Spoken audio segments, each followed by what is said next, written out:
back at it. We're still putting gas down. We had a really good day yesterday, and we've had a good start today. So we keep this up. We don't get rain tomorrow. We should be able to finish tomorrow, but if not tomorrow, for sure on Thursday. So we're just wrapping this field up. Daryl and I are on our last. I'm on my last pass, and he's doing one up and down, and then we're done. I'm gonna head back and get some fuel, and then I should be good to go.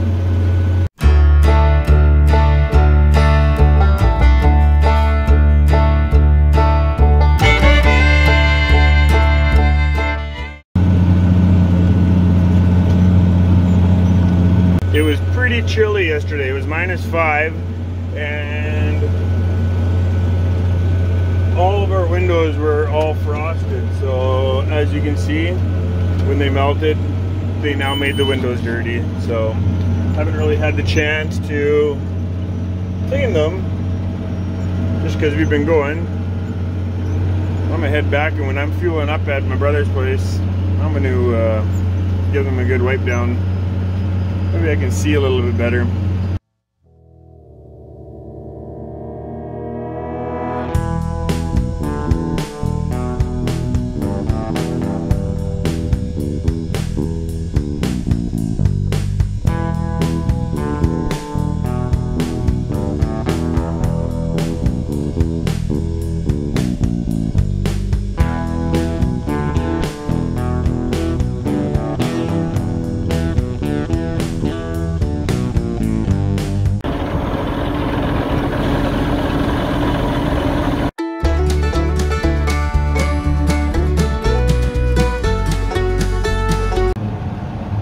My lovely wife has brought me lunch again.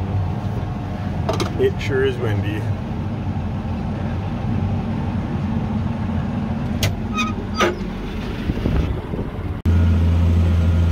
So this field we did a lot of scraping on. I have a previous video on some drone footage of this field when we scraped it and we were leveling off the ruts and everything. This is the first field that I bought. I bought it when I was 19 years old, and wow, have prices changed a lot in 20 years.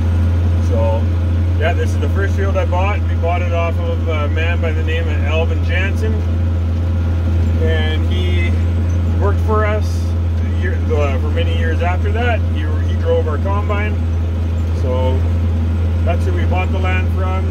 So I bought the south quarter, and Daryl bought the north quarter. That was his second piece of land that he bought, and it was my first. So I guess one always remembers the first piece they farm, and also the first piece they ever buy. So this would be mine. Well, we keep plugging away here, up and down, up and down. I got 110 acres done on this half section. Daryl is right there. He's got right around 100 acres done. We got roughly 120 acres left, and then this field's done. So this is another field that we were looking forward to getting done. All the scraper work we had on it. It's pretty rough. Trying to get all of our fields in really good shape for next year. We were in a disc drill, so the smoother the fields, the more accurate my depth control is, or the more accurate the depth of the seed is. So that's what we aim to have our fields smooth and fairly. We like them fairly black. When it's dry, I think that kind of bites us in the butt. But either way, we fight mud more than we fight dry. So we can't predict the weather for next year. So we just kind of stick to our routine of what we do. Adapt somewhat, but for the most part we're wet, so that's why we like to work the dirt, make it black, make it so the ground can let's say dry up, but be mellow, make the ground really mellow. Nothing too exciting about anhydrous, just putting some nitrogen in the ground, changing tanks every 40 to 100 acres, get a little stretch break,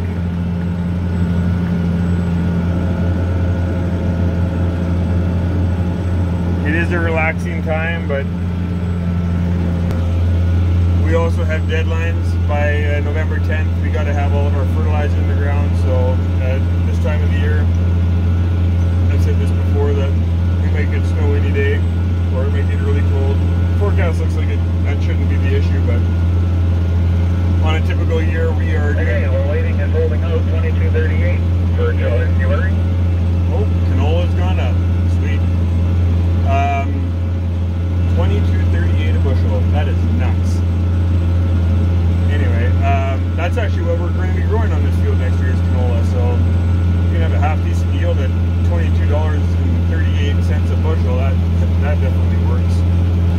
Anyway, I was saying how typically on a normal year we do our anhydrous first, and then we combine our corn. But we got quite a bit of rain in the beginning of October, and we couldn't get into our heavy land to put our fertilizer down.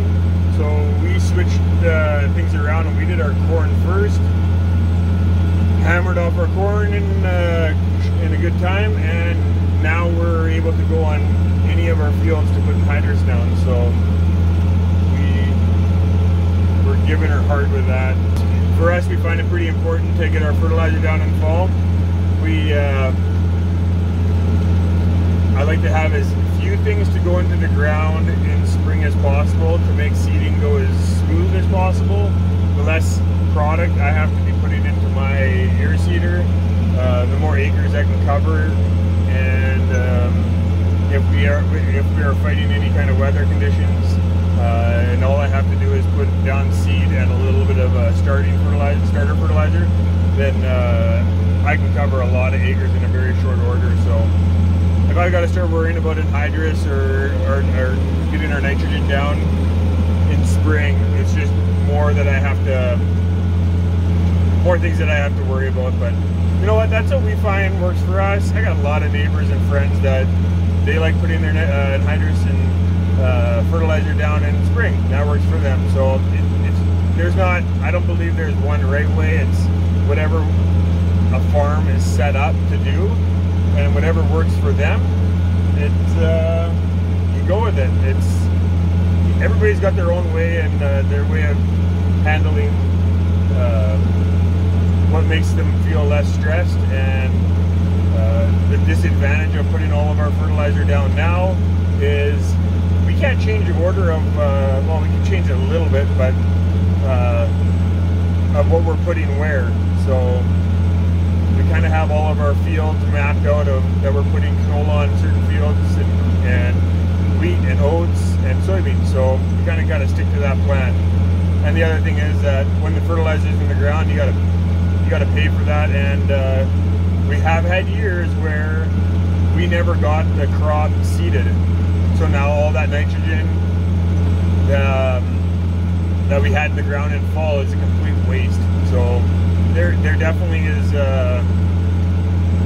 positives and negatives to doing it in fall and or spring.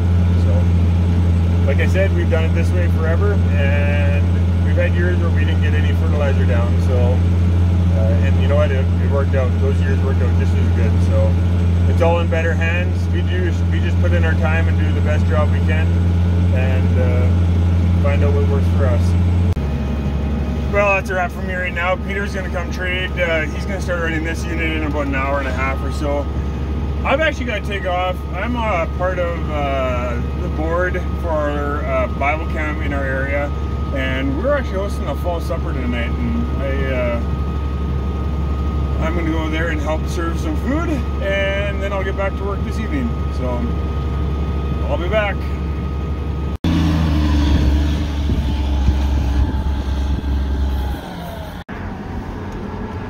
Right on.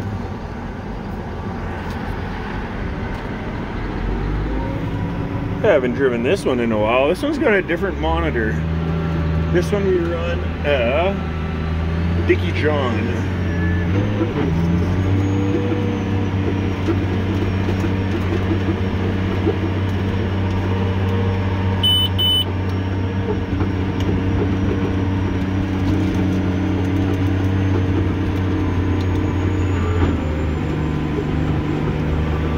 And we're going.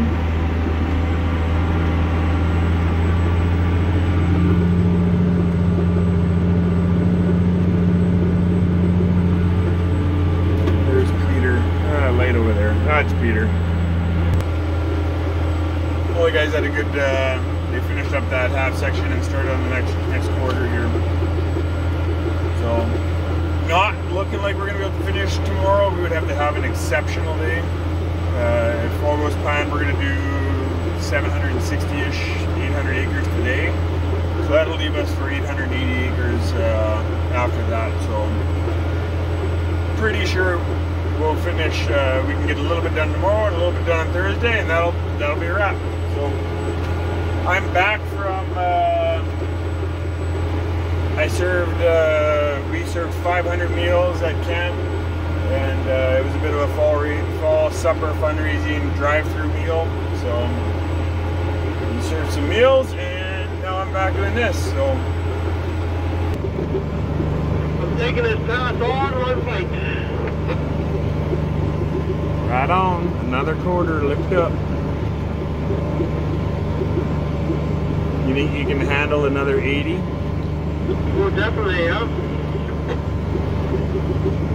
Okay, then we'll switch our rate to 80 pounds and when we get to the end here, and we gotta change our depth. We gotta go deeper because that field hasn't been worked yet. I wonder how much longer I can go on this tank. You say 80, right? Yeah, well, when it's folding up, we can check our percentage that we have left in the tank, change our depth, and then should be good to go.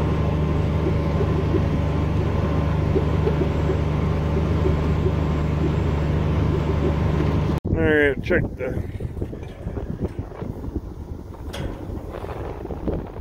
Oh, I still got like 30% in that one, 30% in that one.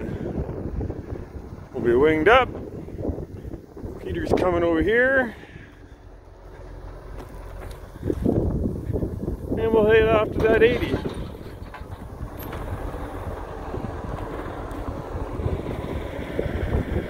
I got a loose hose there. I'll have to fix that when I get to the... I better do that now.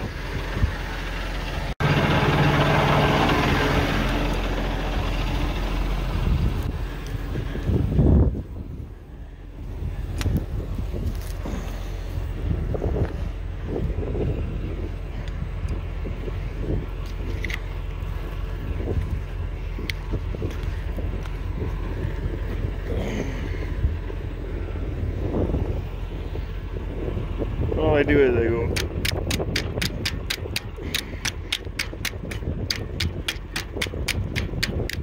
not a hammer, but it's pliers.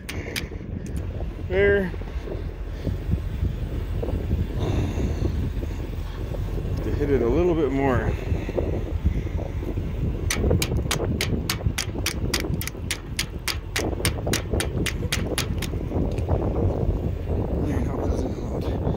Perfect.